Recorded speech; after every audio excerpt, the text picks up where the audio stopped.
Bismillahirrahmanirrahim. Assalamualaikum warahmatullahi wabarakatuh. Saya akan mulai membacakan isi dari buku Membina Keluarga Bahagia karangan Buya Profesor Dr. Syekh Haji Jalaluddin. Judulnya yaitu Perkawinan Guna Menciptakan Keturunan yang Baik atau Saleh. Kalau kita mempunyai anak yang jahat, maka kita akan dapat fitnah dari anak itu di dunia dan akhirat. Seperti firman Allah.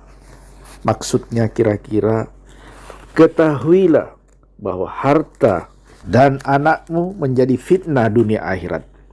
Fitnah di dunia ialah disebabkan anak yang jahat.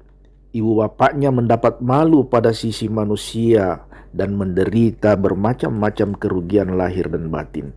Dan di hari kiamat, anak yang jahat akan menjatuhkan ibu bapaknya ke dalam neraka. Diriwayatkan dalam sebuah hadis Nabi bahwa dua laki istri setelah selesai ditimbang amalnya semasa di dunia dan dia telah berhak masuk surga, maka kedua suami istri telah ditegakkan di atas mimbar emas dan akan diarak dengan upacara masuk surga. Tiba-tiba datang anaknya mendakwa bahwa ibu bapaknya ini telah melalaikan pendidikan agama terhadap anaknya. Maka ibu bapak dan anaknya ketiga-tiganya itu dijerumuskan ke dalam neraka. Sebaliknya, kalau anak itu saleh atau baik, dia akan mendoakan ibu bapaknya, maka doa anaknya diterima Allah dunia akhirat. Maka berbahagialah ibu bapaknya dunia akhirat. Seperti firman Allah.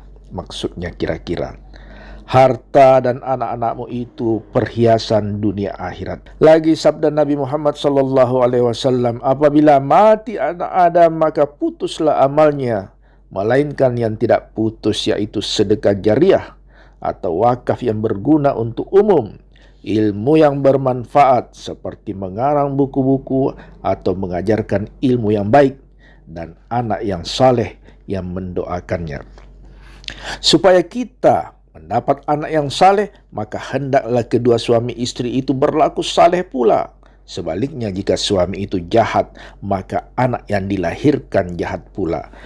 Diriwayatkan bahwa di waktu tobat Adam dan Hawa belum diterima oleh Allah, maka lahirlah anaknya sepasang, yaitu yang lelaki namanya Qabil dan yang perempuan bernama Aklima.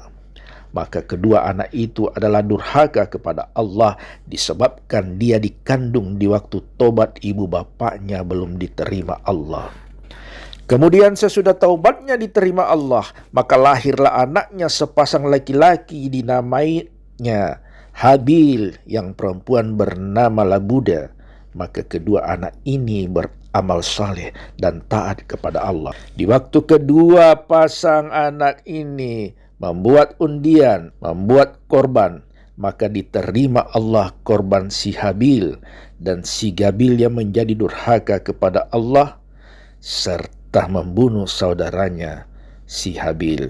Dari situ kalau membaca hendak dianugerahi anak yang saleh, hendaklah kedua suami istri itu akan bersifat segala sifat kebaikan. Kemana pikiran di waktu mengandung anak, ke situ pula tertumpah pikirannya dan untuk pikiran anak. Satu kejadian di kota London, dua orang suami istri berkulit putih hidup dalam hukum dan damai. Dalam pergaulan itu istrinya melahirkan anak yang hitam yang tidak sama bentuk dan sifat anak yang dilahirkan dengan ayahnya yang berkulit putih. Maka suami itu mengadu ke muka hakim, ingin bercerai, ingin menceraikan istrinya, merasa terharu sebab dia tiada bersalah, sehingga dicarinya pembela perkaranya. Maka si pembela ini datang ke rumahnya dan melihat sebuah gambar seorang negro, pejuara tinju, yang mana gambar neger hitam itu terpampang pada dinding dalam kamar. Di dalam persidangan, Pembela itu menerangkan bahwa sebabnya anak yang dilahirkan itu hitam seperti bentuk bangsa Neger ialah disebabkan pengaruh gambar yang ada di dalam kamar istrinya. Sebab istri tadi selalu melihat gambar orang hitam itu. Itulah yang menyebabkan pemandangannya mempengaruhi anak yang ada dalam rahimnya.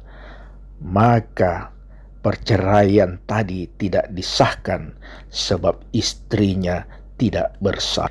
Lagi satu riwayat, seorang istri Bumi Putra sedang hamil. Tiba-tiba istri itu melihat orang Belanda berkulit putih masuk ke kampungnya, sehingga penglihatannya itu mempengaruhi kandungannya. Setelah anak itu dilahirkan oleh perempuan tadi, maka bentuk kulit dan sifat anak yang baru lahir itu serupa dengan Belanda yang dilihatnya waktu dia mengandung. Ada lagi satu cerita, yaitu seorang perempuan gadis yang tergila-gila mempermainkan seorang anak yang pincang. Disebabkan si pincang merasa malu, maka si pincang itu berkata pada gadis itu, "Nanti kalau engkau beranak, tentu akan pincang seperti aku ini." Tidak berapa lama kemudian si gadis itu bersuami dan sampai dia hamil. Dalam hamil itu dia teringat rupa si pincang dan kata-kata si pincang. 9 bulan kemudian maka lahirlah anaknya juga pincang.